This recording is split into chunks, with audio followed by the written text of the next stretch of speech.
அனைவருக்கும் வணக்கம். பழனி ஆண்டவருக்கு அபிஷேகம் செய்யக்கூடிய ஒரு அற்புதமான காட்சியை நம்ம இந்த வீடியோவில் பார்க்கலாங்க. ஒரு நாளைக்கு 6 முறை தண்டாயுதபாணிக்கு அபிஷேக அலங்காரங்கள் செய்கிறாங்க. இது 5 முதல் 7 நிமிடத்துக்குள்ளே முடிஞ்சிடுமா. அபிஷேகம் முடிந்து அலங்காரம் செய்துட்டாங்க அப்படின்னா அதுக்கு பிறகு அடுத்த அபிஷேகம் வர மாலை சாற்றுவதோ பூக்களால் அர்ச்சனை செய்வதோ கிடையாது அப்படின்னு சொல்கிறாங்க. முருகப்பெருமானுக்கு இந்த அபிஷேகங்கள் அப்படின்னு பார்த்திங்கன்னா நிறைய பொருட்களால் செய்கிறாங்க. குறிப்பாக சந்தனம், தண்ணீர், மஞ்சள், இந்த பால், இது மாதிரி அபிஷேகங்கள் நடக்கும். இது மாதிரி நாம் நிறைய சுவாரஸ்யமான விஷயங்களை பார்க்க முடியும். இதில் முக்கியமாக இந்த காட்சியை நம்ம பார்த்து வழிபாடு செஞ்சோம் அப்படின்னா போதுங்க, நம்ம வாழ்க்கையில் இருக்கக்கூடிய பிணிகளாகட்டும், தோஷமாகட்டும், எதுவாக இருந்தாலும் நம்மை விட்டு பறந்தோடும் அப்படின்னு சொல்லுவாங்க. அந்த வகையில் இந்த அபிஷேக காட்சி இருக்கும் அப்படின்னு சொல்லலாம்.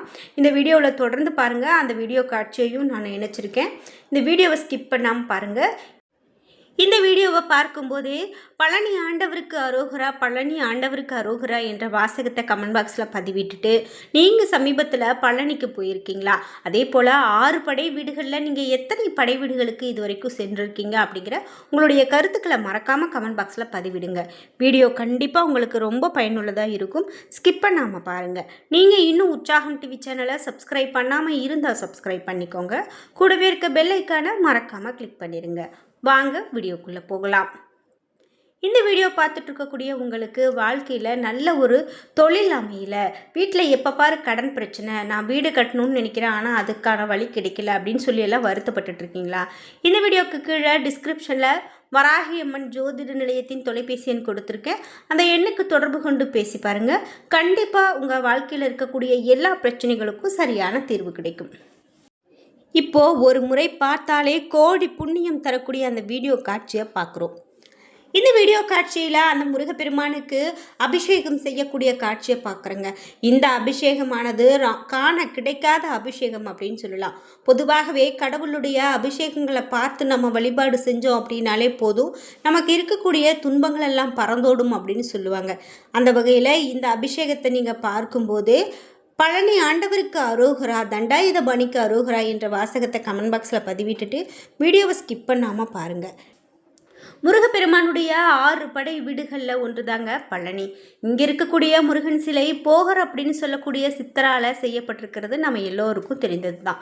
பல சிறப்புகளை பெற்ற இந்த பழனி முருகன் அப்படின்னு பார்த்தீங்கன்னா 6 படை வீடுகளில் மிக பெரும் தனி சிறப்பை பெற்றிருக்கக்கூடியவர் அப்படின்னு சொல்லலாம்.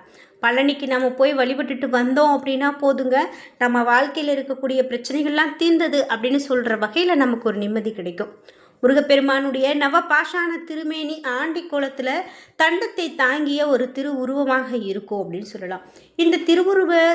இந்த உருவ சிலையில் அபிஷேகம் செய்கிற விபூதி, சந்தனம், பன்னீர், தேன், பஞ்சாமிர்தம் சிலையினுடைய நவபாசான கட்டு, அதாவது மருந்தின் சத்தை பெற்று பிரசாதமாக மாறுது அப்படின்னு சொல்லலாம்.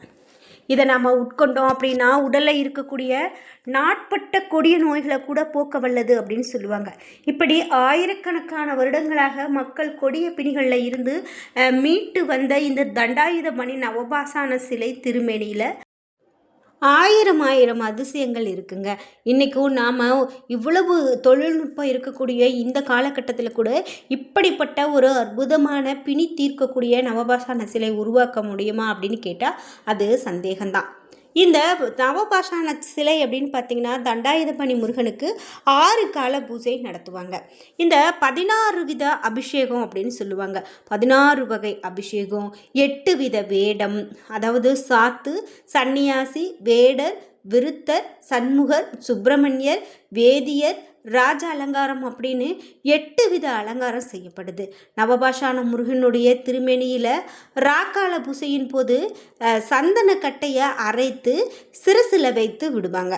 அதிகாலை விழா பூசையின் போது கௌபீன தீர்த்தம் மற்றும் சிரசில் வைத்த சந்தனமும் வழங்குவாங்க. இது ஒரு சிலருக்கு மட்டுமே கிடைக்கக்கூடியது அப்படின்னு சொல்லப்படுது. இதனை பெறுபவர் வாழ்க்கையில் அனைத்து துன்பங்களும் நீங்கி சந்தோஷமாக மிகப்பெரிய பொருளாதார முன்னேற்றம் பெறுவாங்க அப்படிங்கிறது ஐதீகம். இந்த மாதிரி உங்களுக்கும் இந்த பிரசாதம் கிடைத்திருக்கு அப்படின்னா மறக்காமல் உங்களுடைய கருத்துக்களை கமெண்ட் பாக்ஸில் பதிவிடுங்க. தண்டாயுதபாணி விக்கிரகம் மிகுந்த சூடாக இருக்குமா, அதனால தான் இரவு முழுவதும் அந்த விக்கிரகத்தில் இருந்து நீர் வெளிப்படுமா. இந்த நீர் அபிஷேக தீர்த்தத்தோடு கலந்து காலை அபிஷேகம் நடக்கும்போது அங்கே இருக்கக்கூடிய பக்தர்களுக்கு பிரசாதமாக கொடுப்பாங்க. தண்டாயுதபாணி சிலையில் நெற்றியில் ருத்ராட்சம், கண், மூக்கு, வாய், தோள்கள், கை, விரல்கள் போன்றவை மிக அற்புதமாக ஒளியால் செதுக்கப்பட்டது போலவே தெளிவாக இருக்கும் அப்படின்னும், இது போகருடைய கைவண்ணம் அப்படின்னு சொல்கிறாங்க. அந்த சிலையை சுற்றி இருக்கும் போது எப்போதுமே ஒரு விதமான சுகந்த மனம், இதுவரைக்கும் ஒருபோதும் வெளியில் உணராத ஒரு சுகந்த மனம் ஒன்று பரவி நிற்கும் அப்படின்னு சொல்கிறாங்க. இந்த சிலையை செய்ய போகர் எடுத்துக்கொண்ட நாட்கள் 9 வருடங்கள். அம்பாள், முருகன், அகத்தியர் இவர்களுடைய உத்தரவுக்கு பின் தான் போகர் இப்படி ஒரு சக்தி வாய்ந்த சிலையை செய்ய முயற்சி எடுத்திருக்கிறார் அப்படின்னு கூட சொல்லலாம். இதற்காக 4000க்கும் மேற்பட்ட மூலிகைகளை பல இடங்களிலும் சென்று தெரிவு செய்து கொண்டு வந்தார் அப்படின்னும், 81 சித்தர்கள் இந்த நவபாஷாணத்தை போகர் சொற்படி தயார் பண்ணி வந்தாங்க அப்படின்னு சொல்லுவாங்க. அப்படி ஒரு பெரும் சிறப்பை பெற்ற ஒரு பழனி ஆண்டவருடைய சிற்பம்தான் இந்த சிலை தான் பால தண்டாயுதபாணி சிலை. குறிப்பாக சித்தர்கள் பலரும் வாழக்கூடிய மலையாகவும் குழந்தை வடிவில் முருகப்பெருமான் காட்சி தரக்கூடிய இடமாகவும் விளங்கக்கூடிய பழனி மலை பல்வேறு அதிசயங்களை இன்னும் கொண்டிருக்கு அப்படின்னு அருணகிரிநாதர் உள்பட்ட பலரும் புகழ்ந்து பாடியிருக்காங்க. வாழ்க்கையை மாற்றித்தரக்கூடிய பழனி மலை ஆண்டவர் கொங்கு நாட்டு வியாபாரிகள் பலருக்கும் முதலாளியாகவும் பங்குதாரராகவும் இருந்து வருகிறார் அப்படின்னு சொல்லலாம். இதோடு குறிப்பாக முருகப்பெருமானுடைய அறுபடை வீடுகளில் 3ஆம் படை வீடாக திகழக்கூடிய பழனி தண்டாயுதபாணி கோவில் தினமும் ஆயிரக்கணக்கான பக்தர்கள் வந்து வழிபட்டு போகக்கூடிய ஒரு இடமாக இருக்குது அப்படின்னு சொல்லலாம். பழனி முருகன் கோவில் பற்றி பலருக்கும் தெரியாத விஷயங்கள் இருக்குங்க. இங்கே இருக்கக்கூடிய முருகப்பெருமான ஆண்டிக்கோலம், ராஜ அலங்காரம் அப்படின்னு எந்த தரிசனத்தில் நம்ம வழிபாடு செய்கிறது ரொம்ப நல்லது அப்படிங்கிறது இன்றைக்கி நிறைய பேருக்கு இருக்கக்கூடிய ஒரு சந்தேகம். ஒவ்வொரு அலங்காரமும் ஒவ்வொரு குறிப்பிட்ட பிரச்சனையை தீர்க்கக்கூடியதாக தான் சொல்லப்படுது. அப்படி பழனி முருகனை நாம் எந்த திருக்கோலத்தில் தரிசித்தால் என்னென்ன பிரச்சனைகள், யார் எந்த திருக்கோலத்தில் தரிசனம் செய்ய வேண்டும் அப்படிங்கிறதையும் தெரிஞ்சுக்கலாம். முருகப்பெருமானுடைய மூல விக்கிரகத்துக்கு தினமும் 4 விதமான பொருட்கள் மட்டும்தான் அபிஷேகத்துக்கு பயன்படுத்தப்படுகிறது அப்படின்னு பார்த்தோம். அதாவது பஞ்சாமிர்தம், நல்லெண்ணெய், சந்தனம், விபூதி. மார்கழி மாதத்தில் மட்டும் பன்னீர் உபயோகிக்கப்படுது. இவைகளில் சந்தனம், பன்னீர் தவிர மற்ற எல்லாமே தண்டாயுதபாணியினுடைய சிரசில் வைத்து உடனடியாக அகற்றப்படுது.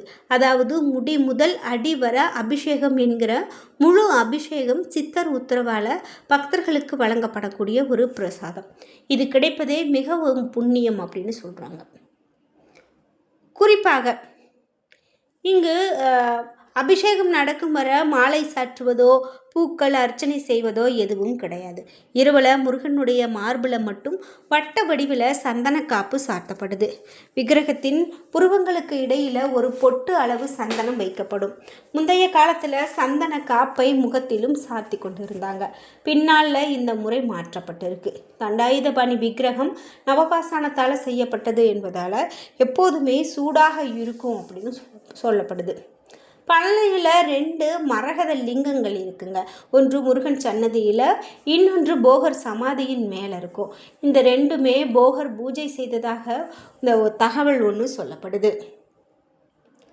குறிப்பாக இந்த தண்டாயுதபாணி சிலையை ராஜ அலங்காரத்தில் தரிசிக்க வேண்டுமா, ஆண்டிக்கோலத்தில் தரிசிக்கிறது நல்லதா அப்படின்னு கேட்டிங்கன்னா, பலரும் ஆண்டிக்கோலத்தில் முருகனை தரிசிக்க கூடாது அப்படின்னு சொல்கிறாங்க. ஆனால் இது முற்றிலும் தவறான கருத்து. பழனி முருகனை ஆண்டிக்கோலத்தில் தரிசிப்பதற்கோ அளவில்லாத பல சிறப்புகள் இருக்குது. முற்றும் துறந்த தவநிலை, அதாவது அலங்காரம் இல்லாத ஆண்டிக்கோலத்தில் பார்க்கும்போது நமக்குள்ள ஒரு மெய் ஞானம் உண்டாகும். முற்றும் துறந்தவர்கள் குடும்பத்தில் பல நிலைமைகளை கடந்தவங்க இவர்களெல்லாம் இந்த கோலத்தை விரும்பி பார்க்கலாம் அப்படின்னு சொல்கிறாங்க. இப்படி நம்ம எந்த அலங்காரத்தில் வழிபாடு செஞ்சாலும் கடவுளுடைய அருள் அப்படின்னு பார்த்திங்கன்னா நமக்கு கிடைக்கிறது உறுதி தான். என்ன நண்பர்களே, இன்றைக்கி வீடியோவில் பழனி ஆண்டவருடைய ஒரு அபிஷேக வீடியோ காட்சியையும் மேலும் பழனியில் இருக்கக்கூடிய ஆச்சரியமான பல தகவல்களையும் பார்த்து தெரிஞ்சுக்கிட்டோம். இந்த வீடியோ கண்டிப்பாக உங்களுக்கு பிடிச்சிருக்கும். வீடியோவை கடைசி வரைக்கும் பார்த்ததுக்கு நன்றி. நீங்கள் இன்னும் உற்சாகம் டிவி சேனலை சப்ஸ்கிரைப் பண்ணாமல் இருந்தால் சப்ஸ்கிரைப் பண்ணிக்கோங்க. கூடவே இருக்க பெல் ஐக்கானை மறக்காமல் கிளிக் பண்ணிடுங்க. நன்றி வியூவர்ஸ்.